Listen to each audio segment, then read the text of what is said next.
Have you ever wondered what happened to Jessica Jarrell? She signed to Def Jam in 2008 and debuted in 2009 with Armageddon, which turned out to be an unexpected radio hit. She would go on to release notable records like Almost Love, Up and Running, and was featured on Justin Bieber's Overboard. Today, we're discussing how an artist with so much promise fell so flat. Despite continued effort, she's yet to replicate this kind of success and hype.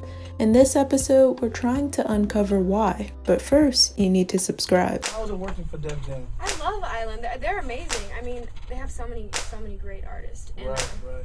You know, Justin's on the label. Right. They're having a new whole, Teen Island thing where it's a bunch of, teenagers and us young ones like coming out with new music and stuff. It's gonna be big.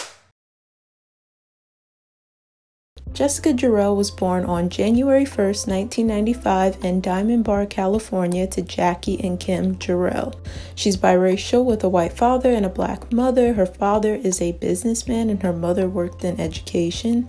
She is one of 4 children. She has 2 older half-sisters who are fully white and a younger brother named Ethan. She started modeling at 2 years old upon the suggestion of her uncle, who was in the soul group The Fifth Dimension. She worked with Mattel, Kmart, American Girl, and Speedo. She describes herself as being a very shy and quiet kid. Unlike her peers who always dreamed of singing, she had more practical dreams of becoming a doctor. However, everything would change in the 5th grade when her mom forced her to audition for a Christmas play.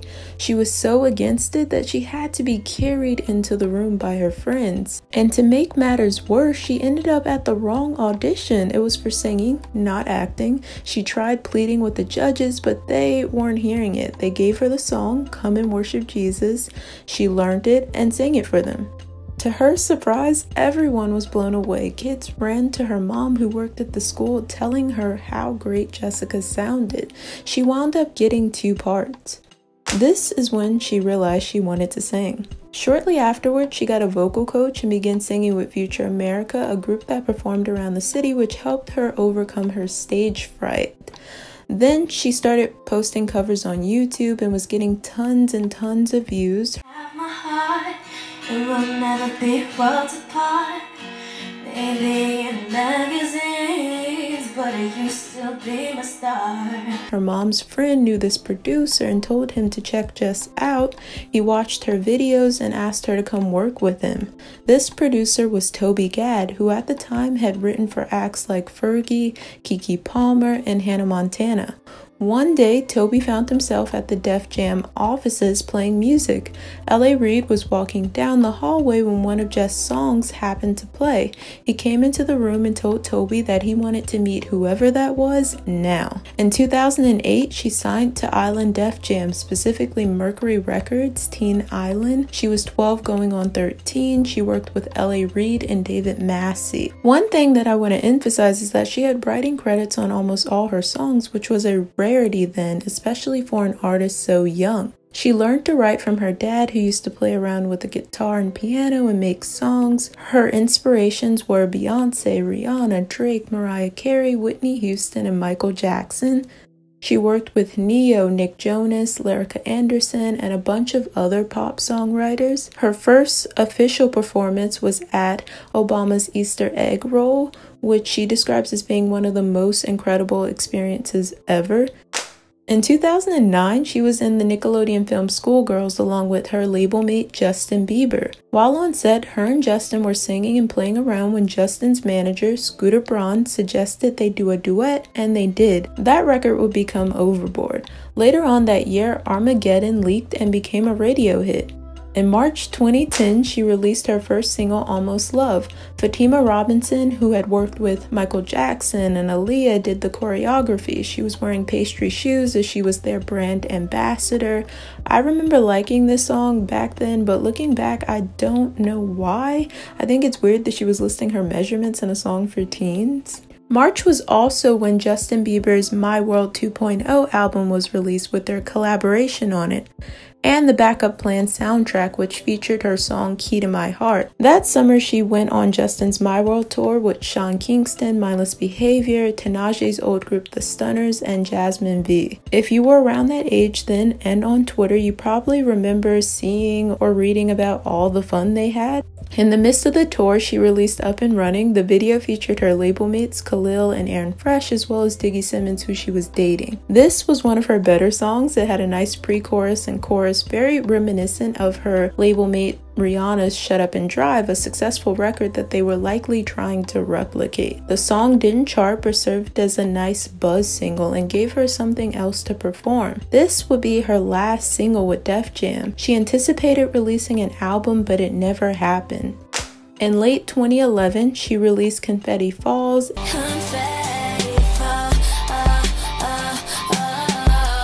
And then in March 2012, she independently released an EP, Glow. She described it as being pop with an urban flair. She worked this record on Cody Simpson's Welcome to Paradise tour. From 2012 to 2014, she went dark. She talked about putting out new music, but nothing was ever released. In 2015, in a BET interview, she said she was finally ready to put out her debut album, Gold Blooded. She mentioned being grateful that she never released while with Def Jam because this is how she wanted her first shot to sound. April of that year, she put out Gravity, a fun dance song. I didn't like it, but it now has over 10 million views, which is great for an indie artist. And then she released Gold Blooded. Both these tracks were released with Velvet Hammer, her management at the time. In September, she released Getting Right, which I really like. It's a very Drake-ish record, a la Shot for You or Doing It Wrong. This track was self-released, which makes me think she might have parted ways with Velvet, which may have been why no album came out. In March 2016, she put out You Remind Me Volume 1, produced by Dim Joints, who worked with Brandy, Jordan Sparks, Janet Jackson, and Rihanna, to name a few.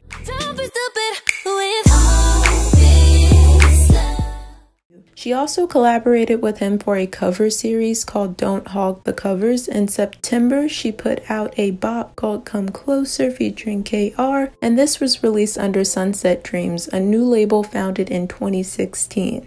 In 2017, she released How Was I under Big Bang Entertainment, a whole new label. Reading between the lines, I suspect that her previous label may have dissolved. She started working with Primary Wave, who I believe she's still with for management. That year, she also released 100%. She started a cooking channel on YouTube called Spice Cabinet. Random, but her pork chop recipe is bomb. I would 10 out of 10 recommend it. It would be another 2 years before she released new music. She is now signed to Humans Were Here, a label founded by Tom Higginson from the Plain White T's. She released her first single with them, Better, in October, and then subsequently released Dumb Love, F Christmas, and Wasted. In February 2020, she released a record called Porcelain, and in May, she put out Best Part of My Good Times.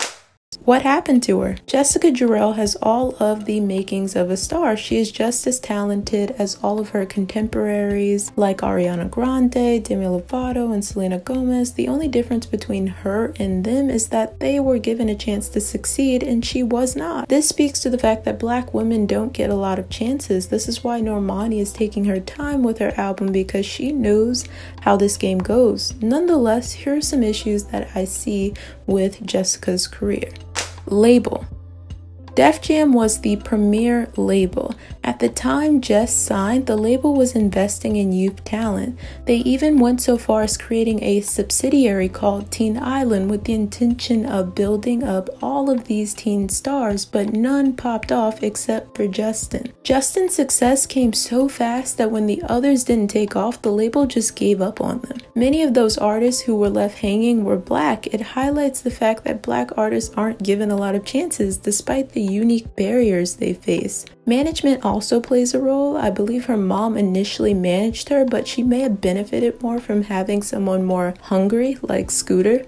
Connections. Being connected with Justin Bieber did more harm than good. She not only had people who didn't like her because of her involvement with him, but also fake fans who used her due to her proximity to him. Her interviews still to this day are generally full of questions about him. I can't believe you got to meet Justin Bieber. Do you think you could hook me up to meet him? What's it like to be on the road with Justin? This explains why after the tour, interest in her gradually declined. I wish her PR team had forced interviewers to stick to discussing her and advised her not to engage with Justin's fans on social media. Also, Jessica dated Simmons, which brought a lot of unnecessary hate from his fans who were jealous. Material. I hate how high they had her sing on Almost Love. Her voice has an interesting nasal quality like Rihanna's and a natural soulfulness to it that you can hear on Up and Running. Her lower register is her sweet spot, but earlier on her songs didn't showcase it enough. Overall, I feel her material could have been better. She needed to be in rooms with the right combination of producers and writers who could help her create her own vibe. A vocal producer also would be helpful, as they could give her arrangements that would make her songs sound more interesting. I miss you like every day. Wanna be with you, but you're away. Lack of full-length projects. On the Maddie Ice podcast, she said that she likes dropping songs here and there, but I don't think this is a good strategy for her, as it hasn't worked thus far. She needs to create a project so people can get a true sense of her artistry. She should be focusing on building a dedicated fan base that buys and streams her music, merch, and will support her on tours. Everyone isn't going to be a superstar, but she can at least eat off of her art. She just needs to cultivate a sound and go deep.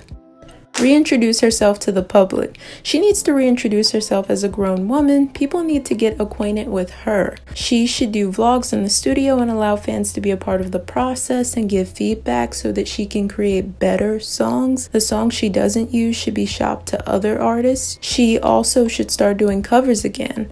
I also feel like acting would be great, given that a lot of her peers who struggled in music chose to pivot towards that, like Jacob Lattimore, who is in The Shy, Diggy, her ex, who is in Grownish, Ryan Destiny, who is in Star. TV and film can be a great foundation to foster renewed interest. I really want the good sis to get it together because she's talented and has her head on straight. She is an unproblematic fave that we can stand. Baby, I'm just saying you could do better. Tell me, have you heard that? This is what happened to Jessica Jarrell. Please like, subscribe, and comment down below your thoughts on her and this video.